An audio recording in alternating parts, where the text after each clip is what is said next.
Hello friends, எல்லாரும் எப்படி இருக்கீங்க? இன்றைக்கி நம்ம வீடியோவில் 3 பொருளை வச்சு நல்லா ஒரு டேஸ்டியான ஸ்வீட் ரெசிபி தான் செய்ய போகிறோம்.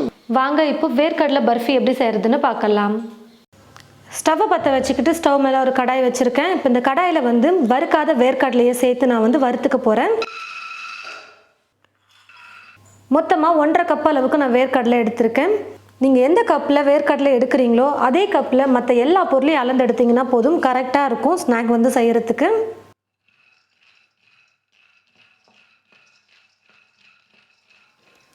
வேர்க்கடலையை பார்த்தீங்கன்னா இப்போ நான் வறுத்து எடுத்துக்கிட்டேன். அதாவது நம்ம எப்பவும் வேர்க்கடலையை நல்லா வறுப்போம் பார்த்தீங்களா, அந்த மாதிரி வறுக்காமல் அதை விட இன்னும் கொஞ்சம் குறைவாக முன்னாடியே எடுத்துருங்க.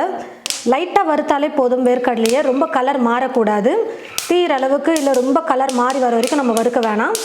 இப்போ நான் ஸ்டவ் ஆஃப் பண்ணிவிட்டு ஒரு பிளேட்டுக்கு வேர்க்கடலையை மாற்றிட்டு நல்லா சூடு ஆறினதுக்கப்புறமா நம்ம அந்த தோலை உரித்து எடுத்தோம்னா வந்துடும். வேர்க்கடலை மேலே இருக்கிற தோலெல்லாம் நான் எடுத்து வச்சுட்டேன். இப்போது இந்த வேர்க்கடலை பார்த்திங்கன்னா ஒரு மிக்ஸி ஜாரில் சேர்த்துக்கலாம். நான் பார்த்திங்கன்னா ரொம்பவும் கலர் மாறுற அளவுக்கு வறுக்கலை, கொஞ்சம் லைட்டாக தான் நான் வறுத்து எடுத்துருக்கேன். வேர்க்கடலையை நான் 2 முறை அரைச்சி எடுத்துக்கிறேன். இப்போ கொஞ்சமாக வேர்க்கடலையை மிக்ஸி ஜாரில் சேர்த்துட்டு நல்லா நைஸாக உதிரியாக வர அளவுக்கு நம்ம அரைச்சி எடுத்துக்கலாம். வேர்க்கடலையை நல்லா நைஸாகவும் அரைக்கணும். அதே சமயத்தில் பார்த்திங்கன்னா இந்த மாதிரி நல்லா கொஞ்சம் உதிரியாக இருக்கிற மாதிரி அரைச்சிக்கோங்க. ரொம்பவும் நம்ம மிக்சியில் அரைக்கும் பொழுது ரொம்ப கெட்டி ஆகிட்டு வந்துடும், உருண்டை கட்டிட்டு. அதனால் அந்த மாதிரி இல்லாமல் இந்த மாதிரி கொஞ்சம் நல்லா நைஸாக உதிரியாக அரைச்சிக்கோங்க. இந்த மாதிரி ஒரு வடிகரண்டி எடுத்துக்கிட்டு அதில் நம்ம அரைச்சி வச்சுருக்கிற இந்த வேர்க்கடலையை போட்டு சலித்து எடுத்துக்கலாம். நம்ம அரிசி மாவு சலிக்கிற சல்லடையில் சலிக்கும் போது வராது. இந்த மாதிரி சல்லடை எடுத்துக்கோங்க. 1-2 முழுசாக இருக்கும் பாருங்கள், அதெல்லாம் இல்லாமல் தவிர்க்கிறதுக்காக நம்ம இந்த மாதிரி சல்லடையில் வச்சு சலித்து எடுத்துக்கிறோம். இப்போது மீதி இருக்கிற வேர்க்கடலையை நான் மிக்ஸி ஜாரில் சேர்த்துக்கிறேன். கூடவே 1/2 கப் அளவுக்கு முந்திரி நான் சேர்த்துக்கிறேன். இப்போ நைஸாக இப்போ 2ஐயும் சேர்த்து அரைச்சி எடுத்துக்கிட்டு சலித்து எடுத்துக்கிறேன். எல்லாத்தையும் சலித்ததுக்கப்புறமா பார்த்திங்கன்னா கொஞ்சம் கொரகொரப்பாக இந்த மாதிரி எனக்கு கிடச்சிருக்கு. எல்லாத்தையும் சலித்ததுக்கப்புறமா பார்த்திங்கன்னா கொஞ்சம் கொரகொரப்பாக இந்த மாதிரி நம்ம சலித்ததுக்கப்புறமா கிடச்சிது. இப்போ இதை திரும்பவும் மிக்ஸி ஜாரில் போட்டு நான் நல்லா நைஸாக அரைச்சி சேர்த்துக்க போகிறேன். வேர்க்கடலை முந்திரியை நல்லா நைஸாக அரைச்சி நான் சல்லடையிலையும் சலித்து எடுத்துக்கிட்டேன். நீங்கள் கொஞ்சம் கொரகொரப்பாக இல்லாத மாதிரி நல்லா நைஸாக நீங்கள் அரைச்சி எடுத்தீங்க அப்படின்னா நீங்கள் சலிக்க கூட தேவையில்ல, அப்படி நீங்கள் பயன்படுத்திக்கலாம். ஸ்டவ்வை பற்ற வச்சுக்கிட்டு ஸ்டவ் மேலே ஒரு கடாய் வச்சுருக்கேன். நல்லா அடி பிடிக்காத மாதிரி அடி கனமான பாத்திரமாக எடுத்துக்கோங்க. 1 கப் அளவுக்கு சர்க்கரை எடுத்து வச்சுருக்கேன். சர்க்கரையோட வெயிட் பார்த்திங்கன்னா 200 கிராம் இருக்குது. சர்க்கரையை சேர்த்ததுக்கப்புறமா கூடவே 1/2 கப் அளவுக்கு நான் தண்ணி சேர்த்துக்கிறேன். சர்க்கரை நல்லா கரைஞ்சி ஒரு கம்பி பதத்துக்கு வர வரைக்கும் நம்ம பாகு ரெடி பண்ணணும். தண்ணியும் சர்க்கரையும் கொஞ்சமாக சேர்த்துருக்கிறதுனால சீக்கிரமாக பாகு பதம் வந்துடும். அதனால் சர்க்கரை கரைஞ்சதுக்கப்புறமா அப்பப்போ செக் பண்ணிக்கிட்டே இருங்க.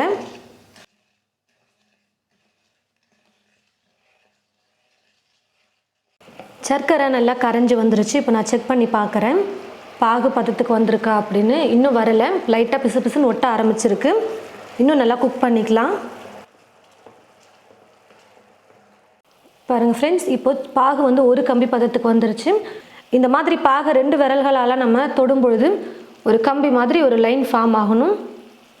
இப்போ கரெக்டாக ஒரு கம்பி பதத்துக்கு பாகு ரெடி ஆகிடுச்சு. இப்போ ஸ்டவ்வை குறைச்சி வச்சுக்கிட்டு நம்ம ரெடி பண்ணி வச்சுருக்கிற இந்த பவுடரை சேர்த்துடலாம். கொஞ்சம் கொஞ்சமாக சேர்த்து அப்படியே நல்லா கலந்து கொடுத்துருங்க.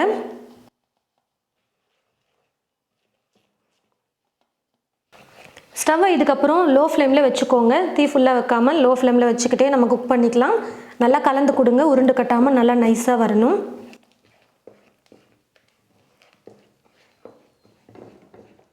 கொஞ்சம் கூட உருண்டைகளே இல்லாமல் நல்லா நைஸாக இந்த மாதிரி கலந்து கொடுத்ததுக்கப்புறமா இது கூட நல்லா மணத்துக்காக கொஞ்சமாக ஏலக்காய் தூள் சேர்த்துக்கிறேன்.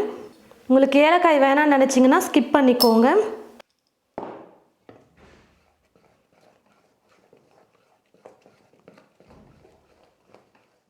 பாருங்கள் ஃப்ரெண்ட்ஸ், ஃபஸ்ட்டு நம்ம சேர்க்கும்போது ரொம்ப இலக்கமாக இருந்தது. இப்போ கொஞ்சம் கெட்டியான பதத்துக்கு வந்துருச்சு பாருங்கள். ரொம்பவும் நம்ம குக் பண்ணிட்டோம்னா ரொம்ப கல் மாதிரி ஆகிடும், சாப்பிட்றதுக்கு நல்லா இருக்காது. கொஞ்சம் சாஃப்டாகவும் இருக்கணும், சாப்பிட நல்லாவும் இருக்கணும். அப்படின்னா நீங்கள் ஒரு முறை இந்த மாதிரி செக் பண்ணி பாருங்கள். கொஞ்சமாக ஒரு பிளேட்டில் இந்த கலவையை எடுத்து போட்டிங்கன்னா இந்த மாதிரி சூடு ஆறுனதுமே எடுக்கிறதுக்கு நல்லா உருண்டையாக வரணும் பாருங்கள். இந்த மாதிரி இருந்தால் கரெக்டாக இருக்கும். ரொம்ப கெட்டியாக வரணும்னு நீங்கள் ரொம்ப நேரம் குக் பண்ணிட்டீங்கன்னா ரொம்ப கல் மாதிரி இருக்கும் சாப்பிட்றதுக்கு. ஸ்வீட் வந்து நல்லா சாஃப்டாக இருக்கணும் சாப்பிட. அதே சமயம் கொஞ்சம் கெட்டியான பதத்துக்கு வந்திருக்கணும். இப்போ இது கரெக்டான பதத்தில் இருக்குது. நான் கடைசியாக இது கூட 2 டீஸ்பூன் அளவுக்கு நான் வந்து நெய் சேர்த்துக்கிறேன். நெய் பிடிக்கலைன்னா பரவாயில்ல, நீங்கள் ஸ்கிப் பண்ணிக்கலாம்.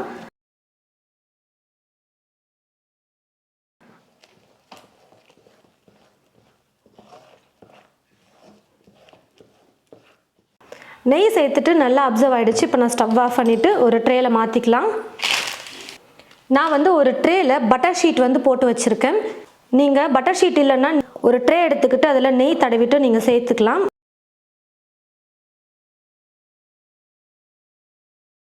ஒரு ஸ்பூனில் நெய் தடவிட்டு இந்த ஸ்பூன் வச்சு நல்லா அப்படி ஈவனாக ஸ்ப்ரெட் பண்ணி விட்டுக்கோங்க.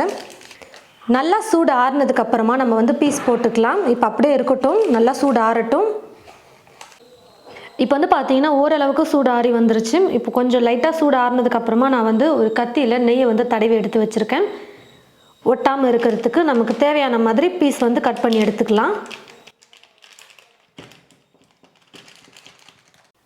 இந்த பர்ஃபிக்கு மேலே வந்து பார்த்தீங்கன்னா நீங்கள் பாதாம், பிஸ்தா, முந்திரி எல்லாம் கூட சின்ன சின்னதாக கட் பண்ணி மேலே சேர்த்துக்கலாம் அழகுக்காக. ரொம்பவே ஈஸி தான். வேர்க்கடலை, சர்க்கரை, முந்திரி இருந்தால் போதும். இந்த ஸ்நாக் வந்து சூப்பராக செஞ்சிடலாம்.